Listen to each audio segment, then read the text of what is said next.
So, welcome back. Right, Emma Webb is here, UK Director at the Common Sense Society, and former Labour MP Stephen Pound. This is a depressing story, but nothing that we couldn't see coming when we were talking about the madness of locking up teenagers during the pandemic.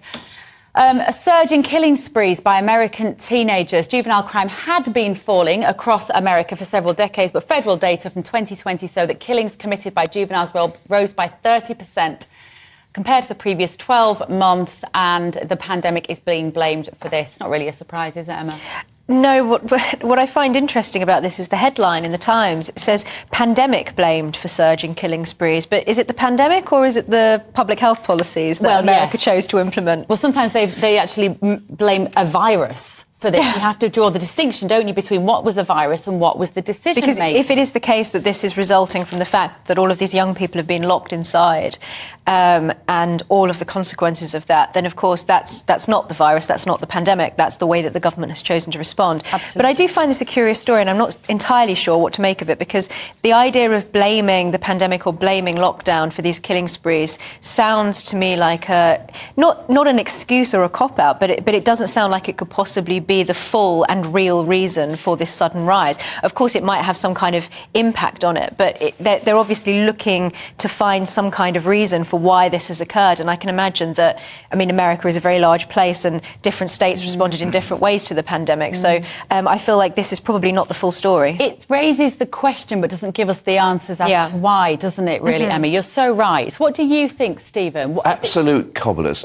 Look, in all honesty, if the lockdown was going to be in any way responsible for killing spree, it would have happened during the lockdown. It would have happened when people locked up at homes. No. Well, no, hang on a second. You've got the terrifying thing about this is the youth, the age of some of the people who are doing it. And if you've got, I mean, there's more guns than there are people in the United States. We know that.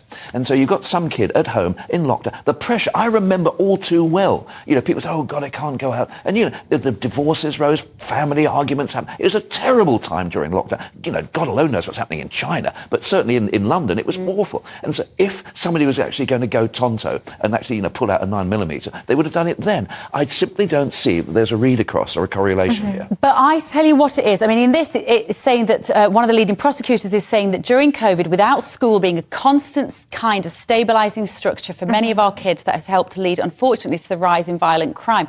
I think this is a reaction for these teenagers. We totally destabilise I'm sorry. their life. I really don't want to disagree with you here. No, I'm happy to disagree with you. We'll still be friends at the end of it. A lot of the killings in America pre-pandemic were school killings. School killings. I'm not just talking about Sandy Hook. I'm just talking about a whole range of them, very often by sixth formers. So the idea, if education has stopped people being mass murderers, it would have stopped them beforehand. It didn't.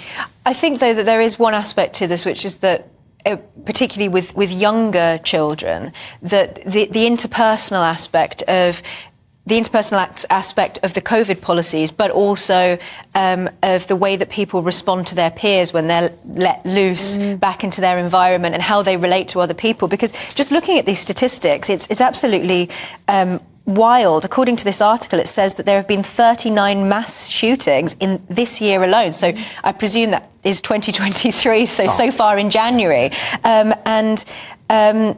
I mean, that 70 people have been killed and 167 wounded in these shootings in 2023. I mean, it's not even the end of January yet. Hang on a second. I mean, the elephant gun in the room here is the availability of weapons. Now, you know, more people have died in Northern Ireland since the Good Friday Agreement by suicide than died during the whole of the 30 years of the Troubles.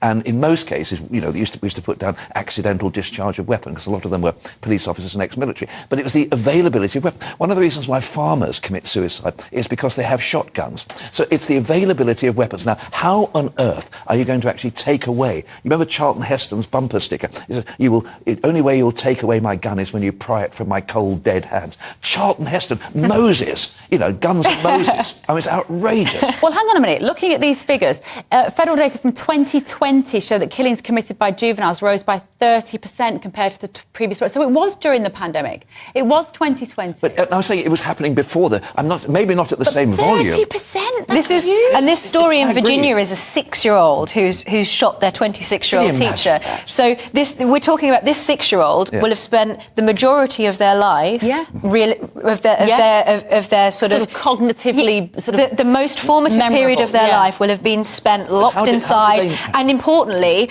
with masks covering all of the adults' faces. So this, I mean, I'm not saying that is the reason why this has happened, because we don't know the specifics of the case. It's obviously very complicated, but you cannot overstate the impact on a young child of spending the majority of your formative years locked inside and not being able to see other people's faces. If I put a revolver or a 9mm automatic in your hand right now, you probably couldn't fire it. No, but because you have to know where the safety catch is. OK, maybe you could, because you're hardcore. But you see, this is head So this trauma. kid must have been familiarised with weapons. He must have known how to fire a gun. Yeah, but what lockdowns did, Stephen, what lockdowns did is it led to very, very poor parenting, because you had very stressed. Exactly. But that's because they were stressed out. They were terrified. Oh, so it's no. Let me finish. Effect, they were worried about. A lot of parents were worried about their jobs. You know, they were worried about whether they were going to live or die. They were constantly looking on the media to see what the latest was going to be about the death rates, and kids actually got neglected in lockdowns, even though they were in houses. Interestingly, and a lot of the time, you know, as this woman has said in this article, they were taken out of school. They lost the stability of school. Social services couldn't get into houses in this country to deal with. Child abuse went through the roof. Head trauma, Great Ormond Street Hospital, head trauma for children went up by something like about 500%. I seem to remember during lockdowns. It was the absolute dereliction. These subtle differences make a huge impact. Protect the elderly and the vulnerable. But the availability of weaponry has to be a factor here. Of course. If you've got how did that 6-year-old child know what a gun was? You don't just see it from cartoons on television. It's not just Grand Theft Auto and San Andreas. You've got to actually hold the thing, and it's a very hard thing to fire. It's a gun. It's not just spray and pray. You've actually got to learn how to do it. So somehow this child has a gun in the house, and that is the real problem. The real problem, because when you get people in America, senators saying the answer to the school massacres is to arm the teachers. Yeah, then all you're doing is upping the. But I don't see this as a conversation about gun crime. I see this as a conversation. Sorry, about am I steering it in that direction? I'm very happy. Steer it any way you want, Stephen. Right, that's the end of our. I could try to steer it.